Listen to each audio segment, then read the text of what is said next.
జగనన్న ఒక్కడిగానే వస్తాడు. జగనన్న మన పార్టీ ఒంటరిగానే పోరాడుతూ ఉంది. మనం ఒక్కళ్ళగానే ప్రజలకు సేవ చేస్తాం. కానీ జగనన్నను ఓడించాలంటే చంద్రబాబు నాయుడు పవన్ కళ్యాణ్ కలుపుకోవాలా. పవన్ కళ్యాణ్ చంద్రబాబు నాయుడు మళ్ళీ ఇద్దరు కలిసి నిన్న ఢిల్లీలో మళ్ళీ అక్కడ బీజేపీ వాళ్ళ కాళ్ళు పట్టుకోవాలా. వాళ్ళు ముగ్గురు కూడా వచ్చి, ముగ్గురు కాదు 30 మంది వచ్చినా సరే వైఎస్ఆర్ కాంగ్రెస్ పార్టీ చేతిలో ఓడిపోవడం ఖాయం. వస్తాడు, ఒక ధీరుడిగానే ఉంటాడు, ఒక దీశాలిగానే ఉంటాడు. ప్రజల గుండెల్లో జగనన్న ఉంటాడు అని చెప్పేసి అందరం కూడా చెప్పవలసిన బాధ్యత. ఈరోజు ఏం చేసామని వస్తారు, ఏం చేసామని చంద్రబాబు నాయుడు, పవన్ కళ్యాణ్, బీజేపీ ముగ్గురు కూడా కలిసికట్టుగా వస్తారు. 2014లో మీరు ఏం చేశారు? మీ ముగ్గురు ఏం చెప్పారు? రైతుల రుణాలన్నీ పూర్తిగా మాఫీ చేస్తానన్న ఈ 3 పార్టీలు సమాధానం చెప్పిన తర్వాతే గ్రామాల్లోకి రావాలని చెప్పేసి నిలదీయండి, నిగదీయండి. రైతులు మోసం చేసింది మీరు కదా.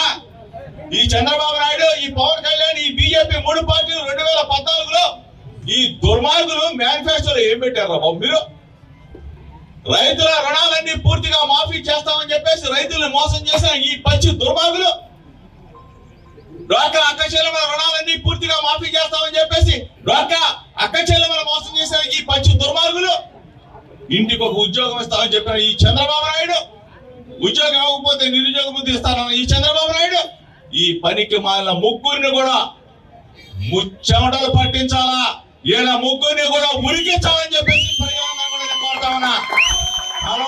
మొత్తం కూడా ఒకటవాలా. ఫ్యాన్ గుర్తు గేరా గేరా గేరా గేరా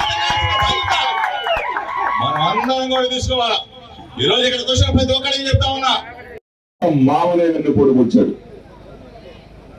పార్టీ పెట్టి పిల్లనిచ్చిన మామను ఏ విధంగా వెన్నుపోటు కూర్చాడో తెలుగుదేశం పార్టీ వాళ్ళు కూడా ఒకసారి తెలుసుకోండి. అదే విధంగా పెద్ద ఎన్టీ రామారావుని పోవడమే కాదు, జూనియర్ ఎన్టీఆర్ కూడా పొడిచేశాడు. అంటే ఎవరు చెప్తే వాళ్ళు పొడిచేస్తాడు. అర్థం చేసుకోండి. ఆయన కులాలు లేవు, మతాలు లేవు, బంధుత్వాలు లేవు, బాధ్యతలు కూడా లేవు, విలువలు లేవు, విశ్వసనీయత కూడా లేదు. పవన్ కళ్యాణ్ చేర్చుకుంటాడు, పవన్ కళ్యాణ్ తిడతాడు, పవన్ కళ్యాణ్ వదిలేస్తాడు, మళ్ళా పవన్ కళ్యాణ్ దగ్గర తీసుకుంటాడు. బీజేపీ దగ్గరికి వెళ్తాడు, బీజేపీని తిడతాడు, బీజేపీని వదిలేస్తాడు, మళ్ళీ బీజేపీ కాళ్ళు పట్టుకుంటాడు.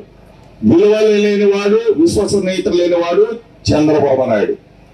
ఒక్కడిగానే ఉంటాడు, ఒంటరిగానే పోరాడతాడు, ప్రజల గుండెల్లో ఉంటాడు జగన్మోహన్ రెడ్డి గారు.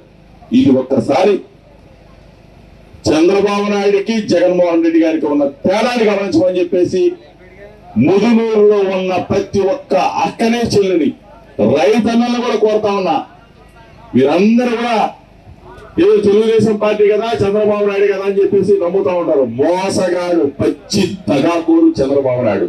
ఎన్టీ రామారావు గారిని మోసం చేసినవాడు, జూనియర్ ఎన్టీఆర్ గారిని మోసం చేస్తున్నవాడు. దయచేసి గమనించమని ప్రతి ఒక్కరు కూడా జగనన్న వెంట నడవమని, ఫ్యాన్ గుర్తుకు ఓటేయమని చెప్పేసి కూడా మనందరినీ కూడా ముదునూరులో ఉన్న అక్కలు, చెల్లెలు, అన్నలు, రైతన్నల్ని రైతు రుణ మాఫీ చేస్తానని చెప్పి మోసం చేశాడు. ఒక్కసారి గుర్తు తెచ్చుకోండి. డ్వాక్రా అక్క చెల్లెమ్మలకి డ్వాక్రా రుణాలు పూర్తిగా మాఫీ చేస్తానని చెప్పి మోసం చేసిన చంద్రబాబు నాయుడు చూడండి. డ్వాక్రా అక్క చెల్లెమ్మలందరినీ కూడా మోసం చేశాడు.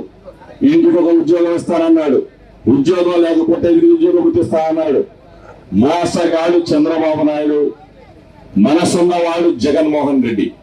అర్థం చేసుకోమని చెప్పేసి ప్రతి గడపకి మేలు చేసే జగనన్నని దీవించండి, ఆశీర్వదించండి. ఈరోజు పెనమలూరు గడ్డ మీద మరణ వైఎస్ఆర్ కాంగ్రెస్ పార్టీని జెండాని ఎగురవేయబోతా ఉన్నాం. జగన్మోహన్ రెడ్డి గారు ముఖ్యమంత్రి కాబోతా ఉన్నాడని చెప్పేసి అందరూ కూడా తెలుసుకోండి.